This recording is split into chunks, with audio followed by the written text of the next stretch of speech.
Hello, and welcome to this motivational minute. Today, I'd like to ask a question. Are you smarter than a dog? Now, before you answer, I'd like to introduce you to a border collie named Trixie. When her owner, my then girlfriend Shannon, asked me if I noticed anything unusual about her, I was stumped. I then gave Trixie the once over, but still had no idea what Shannon was talking about. She then pointed to her left side, and I was shocked to discover that Trixie was missing the bottom half of her leg. Several years prior, she lost it in a trap exploring the woods in her family's home in Pennsylvania.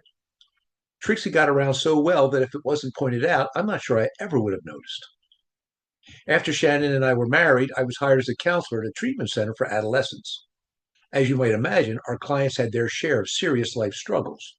And as teenagers, they were often more adept at whining than taking constructive action. I made a point of bringing Trixie with me to work on a regular basis. She always enjoyed the trips and provided the residents additional emotional support.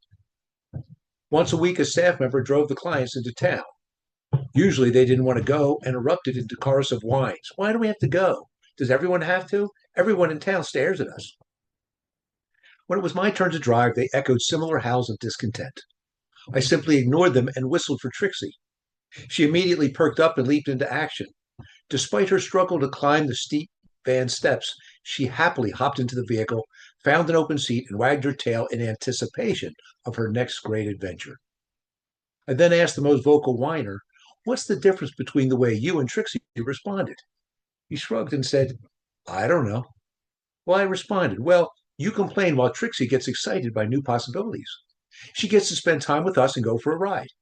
When I whistle, she gets in the van without whining or argument, even though she has good cause to do so. She could have said to me, 'What? Are you crazy, Mike? The van steps are too high,' and then droned it on and on with, 'Oh, town? Are there going to be other dogs there? They'll all make fun of me because I only have three legs.' No, she just gets in the van and focuses on her next opportunity. Even though they say dogs can't smile, I think Trixie did whenever she climbed into the van. And I smile every time I think of her enthusiasm. It's natural to struggle with challenging circumstances, but how we respond is always a choice. Is your habitual response to find what's wrong or what's right?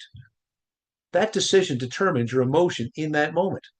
A pessimistic attitude drains your enthusiasm and can be contagious. Something positive can always be found in any situation if we look hard enough. Choose to nourish rather than pollute your internal and external environments. Make it a daily practice to find something positive in every situation, no matter how challenging. You'll be pleasantly surprised by the uplifting effect it has on you and those around you. So I'll ask again, are you smarter than a dog? If you'd like to learn more about how you can achieve your goals with greater ease and joy, I invite you to visit my webpage, MikeMcCaffertyCoaching.com.